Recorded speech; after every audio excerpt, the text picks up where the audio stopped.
This episode is brought to you by Tegas, the modern research platform for leading investors. Tired of running your own expert calls to get up to speed on a company? Tegas lets you ramp faster and find answers to critical questions more efficiently than any alternative method. The gold standard for research, the Tegas platform delivers unmatched access to timely, qualitative insights through the largest and most differentiated expert call transcript database. With over 60,000 transcripts spanning 22,000 public and private companies, investors can accelerate their fundamental research process by discovering highly differentiated and reliable insights that can't be found anywhere else in the market. As a listener, drive your next investment thesis forward with Tegas for free at tegas.co/Patrick. This is Business Breakdowns. Business Breakdowns is a series of conversations with investors and operators diving deep into a single business. For each business, we explore its history, its business model, its competitive advantages, and what makes it tick. We believe every business has lessons and secrets that investors and operators can learn from, and we are here to bring them to you. To find more episodes of Breakdowns, check out joincolossus.com. All opinions expressed by hosts and podcast guests are solely their own opinions. Hosts, podcast guests, their employers, or affiliates may maintain positions in the securities discussed in this podcast. This podcast is for informational purposes only and should not be relied upon as a basis for investment decisions. I am Zach Fuss, and today we are breaking down Pernod Ricard, a business whose history dates back to 1797. Today, the business is the second largest global producer of wine and spirits, with a portfolio of 17 of the top 100 spirits brands, including Absolut Vodka, Beefeater Gin, Jameson Irish Whiskey, and Malibu rum. The portfolio produces north of €12 billion in sales and generates an impressive 60% gross margin and high 20% operating margin. To break down Pernod Ricard, I am joined by Swetha Ramachandran, a fund manager at Artemis Investment Management. During this conversation, we explore the interplay between luxury goods and spirits, the post-COVID normalization and consumption trends, including the broader trajectory of the spirits industry, the importance of China and India to the future growth of the business, and the company's acquisition strategy. We hope you enjoy this breakdown of Pernod Ricard. So Swetha, thank you for joining us to break down Pernod, or as you aptly inform me, Pernod Ricard, a spirits business that interlopes with a luxury brand and CPG business. I think maybe just to set the table, let's talk broadly about the industry that they operate in and how you think about the business from that perspective, and then we'll go into the specifics of their business. Absolutely. And I think this is really interesting when you look at the spirits industry overall, is that actually less than half of the global volume in spirits is made up of by what we know to be Western style spirits. About 75% of it, volume-wise, is made up of by local categories. And the biggest of these is a baijiu, which dominates the Chinese market. It's a fermented rice liquor, makes up 98% of spirits consumption in China. And that on its own makes up about 31% of global spirits volume. So when we're looking at Western-style spirits, which is important because that is primarily the area that Pernod Ricard operates in, that market, in terms of the contribution to the global industry, is only 23% volume-wise, but much more significant value-wise, nearly 40% of total value, because it tends to be higher priced and more premium. And that's exactly the market Pernod Ricard is operating in. And then I think maybe it's just helpful to talk about the most relevant brands. People probably are familiar with the brands themselves, but not who owns them. What are the ones that you think are most relevant here? In terms of Pernod's brands, they own about 240 of them. But chief among them, I think, if we step back a little bit, how they acquired them. This is a company that was really formed by the merger of Pernod and Ricard, both of which were aniseed-based pastis or liqueurs in France. One of them founded in 1805, which was Pernod, and then the young upstart Ricard brand, which launched in 1932. And the merger of these two rivals in 1975 is what has brought about this combination called Pernod Ricard, often shortened to Pernod, as you said, even though it's really the Ricard family that's been calling the shots ever since that merger. The founder, Paul Ricard, his son, Patrick, who ran the company from 1978 onwards, his mantra was very much, he had an ambition, which was conquer Europe and then the world. And we saw a hint of what this might mean for their future strategy when they first acquired Irish Distillers in 1988, which actually gave it its very successful Jameson Irish Whiskey brand. Today, Jameson really defines the category of Irish whiskey, and has about a 67% value share of that category worldwide. But the real game changer, I think, for the industry as well as Pernod was when the Seagram carve-up happened in the year 2000. This was a highly fought over set of assets, the Seagram beverage assets. So Brown-Forman and Bacardi had a rival offer. Diageo and Pernod had one going. And it wasn't until the very last minute that Diageo and Pernod sealed the deal to acquire Seagram's beverage assets, which were then carved up between the two. And this was really quite transformational, not just for the spirits industry, but for Pernod specifically going forward, because it gave them what are some of its crown jewels today. It gave it Chivas Regal, Martell Cognac, the Glenlivet. All of that came by way of the acquisition of the Seagram assets, which was an $8 billion deal. So it was quite sizable at the time. And what it also gave the company were these amazing routes to market. So for example, in emerging markets, prior to that, Pernod had very little presence there. And this deal really helped open them up into these markets, which are so critical to its current as well as future growth. That was the first of many deals, but after that, it followed up with a deal of Allied Domecq, a UK-based spirits manufacturer, which it had itself usurped Allied to be number 2 in the global spirits industry after the Seagram assets were acquired. And then it ended up swallowing Allied in whole together with Fortune Brands. That gave it brands such as Malibu, rum, Beefeater Gin, some of the champagne brands that we know at Pernod, such as Mumm and Perrier-Jouët, that came as a result of this acquisition as well. And then I think the final mega deal with this company was in 2008, where in somewhat crazy timing, when you think about it, just in June 2008, before it all kicked off, they completed the acquisition of Vin & Sprit, the Swedish state-owned manufacturer of Absolut Vodka. So all of that has really put the company where it is today, which is as the number 2 global spirits player with leading category dominance in categories such as Irish whiskey. It's the global number 2 in Scotch. It is the tied number 2 in cognac. And these are very interesting categories because they're quite specifically constrained in terms of supply, as well as the ability to manufacture it, which creates quite high barriers to entry. That's really helpful background. I think the other question naturally then becomes, I have a general sense that the industry is somewhat consolidated given the presence of Pernod and Diageo. Where does Pernod sit in that global ranking and consolidation? And how do you think about just their footprint in these different categories in different countries and the scale and scope of the business? I think the hard yards in terms of consolidation for the industry are really past most of these companies. So Diageo has firmly entrenched its position as the global number 1. Pernod is not far behind.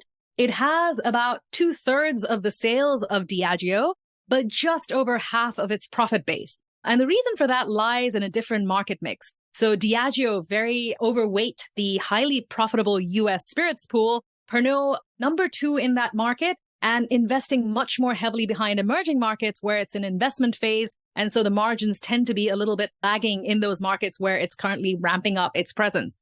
But overall, a very credible number 2 in the overall industry. It's interesting, though, that on the face of it, the spirits industry can seem more fragmented than the brewing industry, where, for example, the top 5 brewers have about 2/3 of a share of the market, while the top 5 spirits companies only have about 1/3 of the share of the market.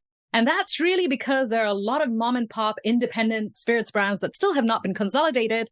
And many of these larger companies are trying to do that via bolt-on deals. But when you've acquired the scale that Diageo or Pernod have, you really need something meaningful in order to move the dial, which is why it remains a fragmented industry overall. But unlike beer, it also encompasses a lot of different subcategories. And I think that's where, when you look under the hood, some of these subcategories can actually be quite concentrated, which is attractive because it's that level of concentration at the subcategory level, whether it's Scotch or cognac or Irish whiskey, that actually gives those specific categories superior pricing power to those that aren't as concentrated. And then I think just to zoom out, what is it that makes spirits such a solid business? I look at the gross margins that these guys work with and their ability to sell at a premium seems quite defensible. If you look at the longevity of these brands, it's quite durable. What is it that makes that possible? Put it as a combination of staying power and pricing power. So staying power because many of these brands have longevity, have provenance, have history. There is something that requires them, for example, to be produced in a particular area. You can't call cognac unless the grapes that make up the cognac are acquired from a very specific part of Western France in Charente. You can't, by law, call whiskey Scotch unless it's been bottled and aged in oak casks in Scotland. So all of that creates these strong barriers to entry, which actually create quite a cachet around many of these brands, help them with pricing power over time. And then I think they also speak to a facet of consumer behavior that's evolving, which is this whole trend towards drinking less, but drinking better. So this premiumization, which we've seen in other aspects of life, has actually been very prominent in the spirits industry for the better part of 2 decades now. So even as volumes have actually been flat to slightly down globally for spirits, sales, revenues have actually gone up because of a combination of pricing, as well as, more importantly, mix, which is basically people drinking less, but trading up to more expensive variants, which again is quite positive for the margins of these companies. It's also a relatively staple category in the sense that it's not something where your level of discretionary income necessarily influences your level of consumption, although we are seeing that theory tested in the short term because of the supercharged demand that we saw during the COVID period. That's throwing up some dislocations at the moment. But taking a longer view of the spirits industry, it tends to be an industry that moves through quite long cycles, remains quite resilient. We saw that during the financial crisis, for example, where volumes didn't actually go down very much. What happened was a temporary pause to the trading up phenomenon, which then reasserted itself as the GFC wound down. So that's, I think, one of the reasons that the barriers to entry, the wide moats that some of these brands have, the benefit that scale offers some of the leading companies. So this is really an industry, because it's largely fixed cost base, where scale has the benefit of being able to drive outsized margin expansion. So that is really, again, something that we see coming through. Capital intensity, while historically has been high, is much lower than for, say, the brewing industry because of the whole value over volume strategy that many of these companies deploy. So for a whole host of these reasons, and I didn't mention the most important, which is exposure to emerging market consumers who are themselves trading up and where the market remains severely underpenetrated. We briefly discussed China earlier, where 98% of all spirits consumption is made up by non-Western style spirits. And international spirits are a mere 1.6% of that total market. So even though for Pernod, China is an important market driving about 15% of sales, it barely registers on the scale of the total market, which gives us an idea of how much growth runway there is in that market as it continues to grow, as young people discover Western style spirits. Similarly, in India, with a demographic dividend, 20 million people expected to be joining the legal drinking age population every year. That's, again, a sizable addressable market that these brands have not yet met that offers opportunity in the long term. We haven't really discussed the basics of the business and spoke about how, from a regulatory perspective, and perhaps that's the wrong word choice, you can only produce some of these spirits in certain regions and there's certain barriers to entry. What is the basic business model here? You produce a spirit, you slap a brand on it, you distribute it. It's not that easy. How do you think about it? So if we look at what Pernod actually does, how does this company make money? It essentially is a simple model on the face of it, in that it manufactures spirits and wines, operates in more than 101 production facilities, distributes 240 brands across 160 different markets. And this is through a combination of organic growth as well as M&A. It's risen to become the second largest spirits player in the world. It has an approach that it calls grain to glass, which helps uniquely highlight its vertically integrated approach as a brand owner, as a manufacturer, as well as a distributor of its products, except, of course, in certain markets like the US, where they're prevented from distributing because of prohibition and the associated amendment to the Constitution. But essentially, spirits manufacturing basically involves transforming agricultural raw materials, which are mainly grain-based, into spirits using fermentation, distillation, as well as aging. And then I think the important part here is the marketing of that product, is building up brand equity through advertising, marketing, as well as, importantly, through distribution. So here we have consumers who consume these products in the on-trade, which is the restaurant and bar channel, as well as the off-trade, which is at home. And that was clearly the aspect of consumption that really boomed during the lockdown when we were all sitting at home having Zoom cocktails. Today, the off-trade actually drives most spirits consumption around the world. The on-trade has become a little bit smaller, but the on-trade is very important because that's where brands get built. So when you go to a bar and you ask for a Jameson on the rocks or a particular brand that you're into, that typically tends to happen in the on-trade to help entrench that image in your mind so that then when you're at a liquor store or at a supermarket, you know to look for that brand by name. So that's really the essence of how the company makes money. When Alex Ricard, the current CEO, took over in 2015, he basically said that the company needed, quote unquote, less complexity, more simplicity, more focus. Following this, what they did was simplify their organization, which used to have 22 management entities, somewhat unwieldy, into just 10. So this is now a combination of regional management companies as well as brand owning companies. And the brand companies are important because they're responsible for developing the overall global brand strategy for their respective brands, as well as assets that can be deployed at a local level by the market companies, which are the regional companies. So this is the structure that enables the business to happen.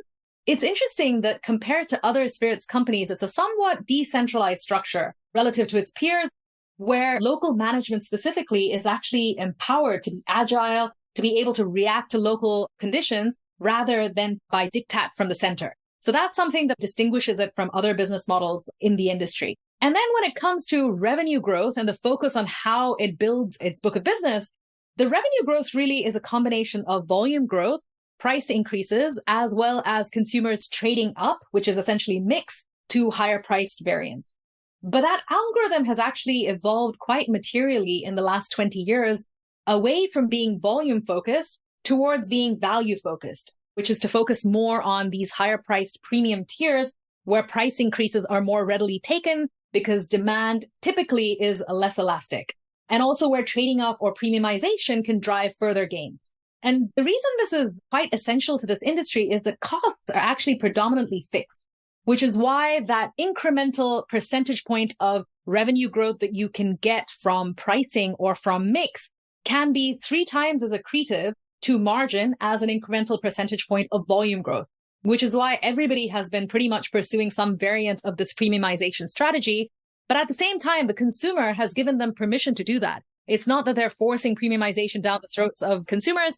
There is an underlying willingness among consumers to trade up, which these companies have readily played into, given the benefits it has had to their own business models. So the algorithm that we should expect from a company like Pernod Ricard on their own targets is mid-single digit organic growth, more led by price and mix than volume, and an additional 50 to 60 basis points of margin expansion a year, which is again a function of leverage driven by scale. So that buy less, buy better has really influenced every aspect of its business model from the top line down to margin expansion. And then I think there's also market strategy, which is that when you're operating in over 160 countries, it can sometimes get easy to lose sight of what's really important. But really, there are 4 markets that it has labeled must-win markets. And these are markets which collectively account for over 50% of its revenues, and importantly, over 2/3 of its profit pool. And these markets are the US, China, India, and global travel retail. So these are really the 4 markets in which the company is acutely focused on in terms of driving growth going forward, because that's really where the vast majority of incremental revenue growth as well as profit growth is going to come from in the future.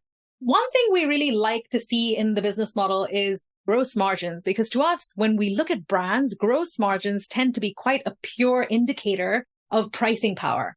We also don't like to see gross margins vary wildly, because that can indicate, for example, if we see a very aggressive expansion of gross margin in a short period of time, it can sometimes indicate that maybe the company is squeezing its suppliers too hard, or maybe it is sacrificing product quality, neither of which is optimal in the long term.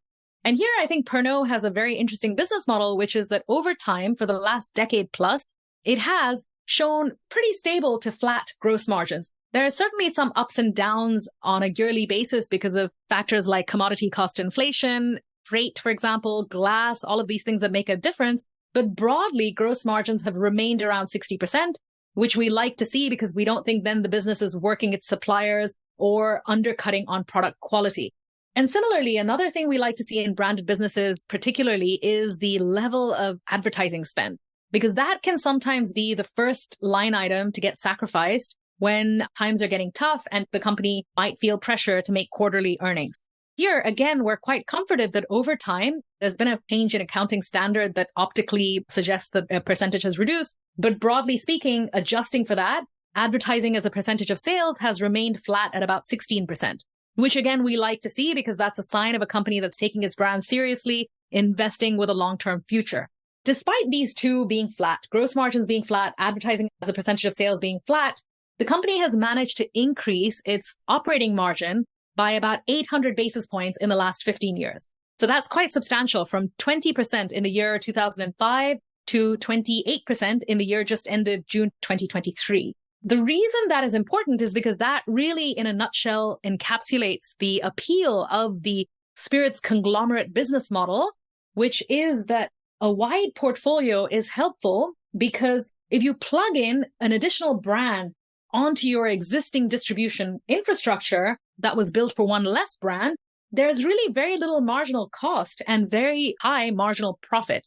So that's why these companies keep acquiring. They want to keep bolting on brands, especially those that are resonating with consumers, because that helps them drive not just incremental revenue growth, but incremental profit, which is disproportionate relative to the revenue that it adds.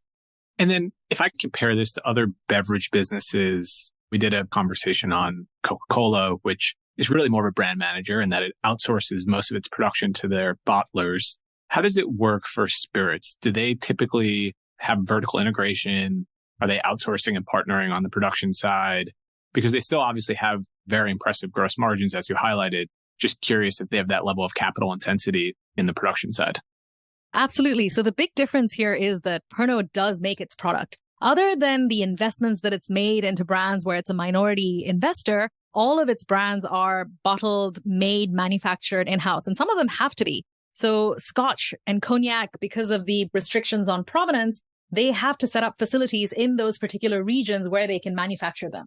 And again, here, this is a really important point because it calls into highlight the importance of working capital. Some of these categories, such as premium brown spirits, Cognac, Scotch, Irish whiskies, they have pretty lengthy aging requirements. You need to be able to age something for a minimum of 3 years in order to call it Scotch. Similarly, Cognac, depending on what you're going for, if it's VS, VSOP, or XO, you have to age for 2, 4, or 10 years. So all of that actually means that that business is traditionally more working capital intensive than it is fixed capital intensive. And in fact, for the last 7 years, net working capital has averaged roughly just less than 5 billion euros in absolute terms, which is about 55% of sales. So that has led to an annual outflow of cash of about 200 million euros, which is roughly about 2% of sales. So again, this is meaningful because you need to have a wide portfolio in order to be able to absorb this level of working capital outflow, in the sense that you need brands that are also immediately cash generative, that do that heavy lifting of cash generation, while you can then go invest with a long-term view into aging these spirits, which will be where, of course, the magic and the pricing power comes through the aging process. But nevertheless, in the short term, that does require working capital, which again, I think is interesting at this juncture in time, because the opportunity cost of that capital is much higher than it was in the past. And I think that's also one of the reasons where we had seen maybe some startups in some of these categories that were flush with capital in a zero cost of capital environment, who are now maybe not finding it so easy to carry on that strategy when the carrying cost of inventory is much higher than it has been in the past. So here, I think the conglomerates and the larger companies with wider portfolios have a significant edge in being able to invest behind these categories of aging spirits, which also longer term are the most value creative categories. So if you consider the narrative around spirits businesses, I think that people started to discuss the association with luxury brands, but also being cognizant of the fact that they are CPG businesses. How do you think about the structural versus cyclical versus secular nature of these businesses? That's a particularly pertinent question at the moment, because it seems like not a week goes by that we hear about a spirits company that is having some problem somewhere in the world. The temptation then is to conflate all of these problems. It's similar. I liken it to the Anna Karenina quote, which is that every spirits company is unhappy in its own way. In the way that Remy is particularly suffering from destocking in US cognac, Diageo has an issue with Latin American inventory. They're not necessarily all the same issues, but what we are seeing as a common thread lying through them all is this feature of COVID demand having distorted our view of what normalized growth should be. Because we saw very strong growth coming out of the pandemic, fueled by what the Campari CEO has labeled revenge conviviality, this idea that we've all been deprived of social contact, have all wanted to go out, party, drink, etc., that has hugely benefited the spirits industry. Stimulus checks, particularly in the most profitable spirits market, the US, have not hurt either. And all of that, now that we're lapping the absence of all of that, has basically led to a bit of a lull in growth, which again has people wondering whether this is structural or cyclical. So in our understanding of what we have seen to be past cycles, in the spirits industry, it seems to us that that structural runway for growth remains pretty intact. 2022 was the first year where spirits overtook beer in terms of share of throat among the US consumer. To be fair, it's really wine that's the biggest share donor to spirits more than beer. Is quite remarkable because it speaks to greater propensity among younger legal drinking age consumers who are entering drinking population for the first time are more likely today to enter that category through spirits than they are through beer or through wine. So that trend remains unchanged. Similarly, we have demographics in emerging markets such as India and China, which are quite visible for the next decade and plus, where again, the under-penetration of Western-style spirits in those markets creates a strong and long runway for growth. So I think unpacking the cyclical from the structural at this time can seem a bit complicated. And there is a tendency sometimes to say, well, premiumization went on for 220 years. Well, clearly it's come to an end, when actually I think it's a bit more nuanced than that, is that we're probably similar to during the time of the GFC, taking a bit of a pause from premiumization.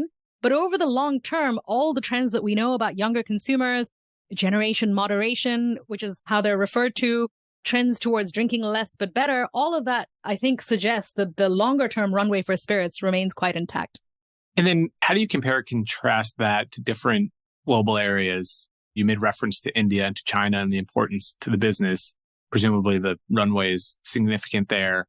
How important are those jurisdictions to their future growth prospects? For Pernod, particularly important. And this is why I think the company is also a little bit distinct from its peers in the spirits world, in that it is disproportionately highly exposed to emerging markets. So about 47% of its revenues are derived from emerging markets, 53% from developed markets. And that even balance actually is substantially higher than its peers who would be much more developed market skewed. In China, the fact that Martell, which has a 40% share of the Chinese cognac market, barely registers in the scale of the total Chinese spirits market. It has less than a 30 basis point share, where, again, 98% of that market is dominated by the 800-pound gorilla, which is Baijiu, speaks to the fact that the runway for growth is enormous. So even though China is very important to Pernod at 15% of its sales, Pernod, in a way, is not very important to China because of how small it is today. And that, I think, is where the opportunity lies to convert younger consumers who are more social media savvy, who are more globally connected, to try something new. Baijiu is never going to be displaced. It's a very important part of Chinese culture, very associated with banqueting, very associated with work culture as well. But over time, we believe that the younger population in China potentially could look to supplement Baijiu consumption with something that's not perhaps as traditional and offers a different image, which is what Martell does. In addition to the entire other range, the 230 plus brands that the company offers, again, which currently really don't play at all in that market. India is an interesting case because there's clearly an appetite for whiskey there. India consumes about 260 million cases of whiskey a year, of which Scotch is less than about 7.5 million. So even though India is the biggest destination by export for Scotch whiskey by volume, it still pales in comparison to the amount of local whiskey that's consumed, which is not grain-based, it's molasses-based, it's typically lower priced. And Western spirits are somewhat shut off from the Indian market at the moment because of very prohibitive and high tariffs of about 150% of the retail price because of some regulatory barriers that exist, which the industry hopes will be removed one day. And should that happen, I think the question isn't how much demand there will be. It's whether these companies, including Pernod, will be able to supply the market, whether there will be enough bottles of Chivas Regal and the Glenlivet to actually supply the Indian market with the latent demand that there clearly exists. And then I guess on the topic of luxury, I look at LVMH that has a partnership with Diageo for some of their premium champagne brands. How do you think about what's a luxury category versus maybe an attainable high quality category? Using Jameson as an example, perhaps that's wrong, but how do you think about the different segmentation within their portfolio? Here, if we think about categories like vodka and gin, they don't convey that same image, perhaps, that champagne or cognac or Scotch do. There are two reasons for that. I think, firstly, the aging characteristics of cognac, of Scotch, lend something special to it, which is the idea that it has taken time to make this product before it arrives to the consumer. That, again, helps build an image of that product that is superior to something that I could have bottled pretty much overnight, which could be a vodka or a gin, which pretty much anyone could make in their backyard. So there's that. There's also provenance. And that, I think, is where there's a lot of similarities with luxury, in the same way that a made in Italy or made in France label carries that cachet for a Gucci or a Louis Vuitton bag. The same idea that made in Scotland for Scotch, made in the Cognac region, or made in Champagne for Champagne brands, that again gives this idea. It's a certain idea of exclusivity, that this product can only be made in that one particular place where there are certain quality standards associated with it. So the barriers to entry intrinsically are seen to be higher. That is really where that luxury element comes from. And then increasingly, many of these companies have started to play into experiences. So actually, two of the most commonly cited words in the latest Pernod Ricard annual report are conviviality, which makes all of 42 appearances, and experience, which makes 70 appearances. And this idea that they want to build a community of people, enthusiasts of their brands, is very similar to luxury companies and how they host fashion shows around the world, get their communities together. Similarly, these brands, pop-ups, for example, especially using travel retail, this can be quite effective. You're passing through an airport, stop by a Chivas pop-up, learn something new about the brand, try a tasting. All of that can be hugely effective and help to elevate and premiumize the image of the brand in the consumer's mind. We've touched on it loosely, but the Ricard family has a very strong and enduring influence on this business, a rich history in constructing the portfolio, management team, which appropriately has the last name Ricard. How important is their influence on the business? And how do you think about this as a family-controlled business competing on a global scale? It is ultimately a family business. It is, of course, a publicly listed company, but controlling family owns about a 14% economic interest in the company and has roughly over 20% of the voting rights because of special voting rights that are granted to French shareholders who own shares for more than 10 years. So it's clear that the founding family, the current CEO, is a grandson of the founder and a nephew of the former family CEO, Patrick Ricard. So there's a very strong continuing influence of the Ricard family on this company, which again, I think sometimes there can be a misperception that family-controlled businesses are incompatible with shareholder capitalism. But I would argue that when it comes to brands, and we've seen this in other industries as well, in the luxury industry, for example, where it's not uncommon to have the founding families be very, very prominent within their companies, that in brand owning companies, where really the emphasis has to be on longevity and on not just preserving, but enhancing brand equity over the long term, that a family shareholding can actually provide that steadying hand that we may not see with an entirely free float company. And if we compare, for example, the shareholder returns across Diageo, which is a 100% free float company, the market leader clearly, versus Pernod, which has that family influence, correlation is not causation, but there is something to be said perhaps about the influence of a family in driving long-term returns, because they tend to have maybe a multi-generational mindset, particularly when it comes to investment, and also when it comes to tolerating discomfort in the short term, which is quite key. When it comes to these businesses, there clearly is an appreciation that they can be cyclical, and therefore you need to have an appetite or a capacity to withstand short-term pain, which not a lot of companies, and particularly those that are 100% publicly owned, might be able to do because of shareholder pressure to make unwise short-term decisions, such as perhaps cut back on advertising or cut back on spending, which actually would generate a long-term return. When you have a family influence, you could probably lean into the discomfort a little bit more and say, actually, this downturn is the perfect time for me to double down on the strategy and perhaps go a little bit faster than I might have been able to otherwise because my competitors are hamstrung. So all of that perhaps for specific companies in both the luxury industry and wines and spirits where there's a parallel can help actually rather than hinder, which we often know can be the case in other industries. I think it's Tom Rousseau who famously refers to these types of businesses and their capacities to suffer. When you speak to the investment cycle, how acquisitive are they? And how do you think about building versus buying and the distribution advantages inherent in being a scaled spirits business? Historically, they've been incredibly acquisitive. The story of this company from pretty much the get-go has been one of acquisition from the second CEO, Mr. Patrick Ricard, who said that his ambition was to first conquer Europe and then conquer the world, which then set into motion a train of acquisitions, which culminated, I suppose, with their last big mega deal, which was the Absolut Vodka Vin and Sprit acquisition in 2008. Since then, the era of transformational M&A is likely behind them because of the scale that they have acquired from all of their earlier forays. And increasingly, they have been experimenting with bolt-on deals. So, for example, Monkey 47, some tequila and agave-based spirits that they've been able to acquire. They've taken a minority interest in sovereign brands. I think those are the deals that they're increasingly pursuing rather than necessarily transformational M&A. And they should be doing this because this is an industry where consumer preferences are constantly evolving. So in order to stay on top of them, innovation, firstly, organically is one way to do that. And they have definitely shown the ability to do that. For example, in India, they've launched their first premium smoky whiskey. They're launching a Chinese single malt in China. They've been very successful with flavor variants of Jameson. But equally, I think keeping an eye on what other people out there are doing in the market that you can also bring into your own fold can be helpful as well. Because one of the biggest challenges for small brands is distribution. So a plug and play into Pernod's distribution infrastructure can be very meaningfully attractive for both parties should it be a product that actually resonates with consumers, which needs to be the starting point for whether a deal makes sense or not.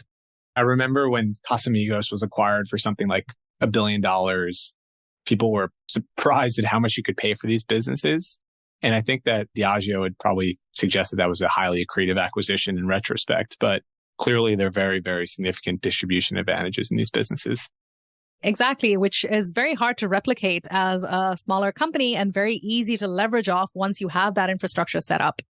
We spent a lot of time talking about some of the structural advantages and the ability to reinvest in the marketing heft behind these brands and supporting them. Clearly, there are also risks to these businesses, and you've seen the multiples that they trade at in the public markets compress a bit. There's the cyclical debate that we've covered. People talk about consumer trends changing, perhaps the impact of GLP-1s. How do you think about all of these impacts on the business and the ability to grow despite them? It's an interesting one because I think the key debate at the moment is trying to unpack the structural versus the cyclical. And that can be quite complicated because to try to understand what was pandemic-led demand versus a new normal versus what we're going to go back towards is going to be very hard to unpick without the benefit of further hindsight and time. So that is the biggest debate at the moment, that is this industry structurally going back to its 4 to 7% organic sales growth, which is what it historically delivered up until the pandemic, or is it going to be lower than that? I think at this moment, no one is meaningfully expecting it to be any higher because of the view that perhaps there have been some supercharged premiumization, which is going to take a few years to digest because some of these brands, not all, have taken price increases well in excess of what consumers can potentially digest. And this is quite category specific. For example, US whiskey, US cognac, these are really categories that took a lot of pricing, and we're seeing these categories specifically suffer the most at the moment, which doesn't necessarily affect Pernod Ricard as much, but it does cast a pall overall on the sector when you start to see this behavior. GLP-1s, this interesting view that perhaps they kill off the appetite for consuming spirits. To us and to Pernod Ricard, spirits consumption is about conviviality and socializing. So if that occasion continues, then drinking less but better is also likely to continue. And I think problem drinkers is not something that any of these companies necessarily want on their client roster, but the association between GLP-1s, problem drinking, all of that is not particularly well established at this time in the same way that perhaps GLP-1s and eating unhealthy food, for example, has a much more clear-cut connection. So that I think I'm less worried about. I actually worry much less about demand than I do potentially about supply. I think there may be an issue 20, 30 years down the line where we're already seeing, for example, the impact of climate change on the quality of grapes in the cognac region, which is the only region that they're allowed to source grapes from. And we're seeing that with the hotter summers, many of these grapes are becoming less acidic and sweeter, which is really not that great for cognac. So I think that could be interesting over time to see how the industry responds to that. There have been some innovations, which is trying to use new varietals of grapes that are more heat resistant. But over time, this is clearly something that needs more thinking. And I think maybe if we see how these businesses are evolving, data, machine learning, AI, all of this is becoming much more important because net revenue management and leveraging data to help maximize the resources of their sales infrastructure, as well as in pricing and in promotion and in tracking the efficiency of those promotions, all of that is starting to use a lot more data intensity and machine learning. And I wonder if this company longer term or the spirits industry more broadly is in the best position to recruit the talent that would be required for the next generation of growth that might come from these tools. And then I think China is the big question mark. Even 20 years into it, we have seen Western style spirits go from 1% of the total market to 1.6%. So is there a structural barrier to them growing more, or is it just happening, but at a slow pace, and that over time we will see this accelerate? So that remains a question mark. All of the indications are that it will accelerate, but we still need to be mindful of the fact that perhaps Chinese tastes will not necessarily converge to Western tastes to the extent that might be anticipated. I'm loosely familiar with the 3-tier system of alcohol distribution in the US. Does that have relevance for this business? Does it impact their ability to grow in North America? Is it relevant globally? I'm just not sure of how it impacts the business or not. So the 3-tier system is quite unique to the US market, and the history of it goes back to Prohibition, where again, the alcohol industry has the distinction of being the only industry to have had a constitutional amendment be repealed, which is Prohibition, which was repealed by the 21st Amendment, that noble experiment, as it was called, which abysmally failed. But then what was put in its place was this 3-tier system where the manufacturer has to be distinct from the supplier, has to be distinct from the retailer. So unlike any other country, for example, in the UK, Pernod Ricard could pick up the phone to Tesco, which is a leading supermarket chain here, call them up and say, we want to do a deal to stock our products in your store. In the US, they cannot do that with Walmart. They have to go through wholesalers who then talk to the retailers. So the unintended consequence of this has made actually profitability in the US market much higher than it perhaps should be for many of these spirits companies, because of the inability of these retailers to negotiate directly with the manufacturer. So that has meant typically that they take the prices that are passed on and they pass them on to the consumer. So that is why Diageo, with its presence in the US, also generates its highest margins in this market. Pernod is not as big as Diageo in the US market, so actually doesn't benefit as much from the 3-tier system. It is not a system that's replicated elsewhere. So in other markets, it is able to go directly to its customers itself. In summary, if you think through this business and why it's so exceptional, they've got very significant brands, they've got scale advantages, they've got the benefit of some process power and knowing how to develop these things. If you were to summarize what particularly makes this business special and has attracted you to it over time, how would you distill that into a single answer? I'd say the combination of category exposure and market exposure are what's uniquely attractive about the business, which is that 45% of the sales of the company derive from 3 categories: cognac, Irish whiskey, and Scotch whiskey. Sorry, not in that order, which are restricted in terms of where they can be supplied, which means that the barriers to entry and the ability to disrupt those categories is lower than it is elsewhere, for example, in vodka or in gin. So that's something I like. The market exposure is also something that's attractive in that it has a disproportionate amount of growth that is coming from the future growth markets of tomorrow, which are essentially China and India because of the huge populations, the number of people entering the global middle class, as well as people trading up from local spirits into Western style spirits. So the combination of market and category exposure, as well as an overlay of an innovation mindset, because I think that's actually quite fundamental and essential for a spirits business to remain relevant to future consumers, is to have that idea of constantly being nimble and agile and trying something new. I think all of those 3 things are probably something that might be the Pernod Ricard's special sauce. And our concluding question, always the same. As you think about this business and your history studying it, what lessons can be applied to other investments? And as an extension of that, what other lessons can be borrowed from Pernod Ricard and applied to operating other businesses? I do think this notion of family ownership, which we touched on earlier, it's not always the hindrance to innovation and value creation that may be feared by the market, because that multi-generational investment mindset that many of these family-controlled businesses of brand owners have, it does add a lot of value to shareholders over time.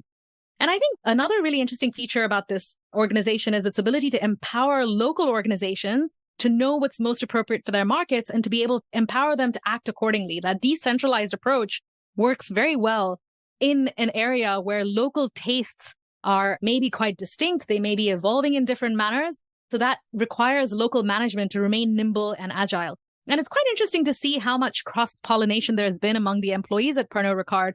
For example, 2 of their former CFOs actually now run divisional businesses as CEOs, one in the UK and one in LATAM and EMEA, which I think is quite interesting and unusual compared to other companies that might put people into boxes saying you're a CFO, you're going to stay a CFO forever. That isn't the case with this company.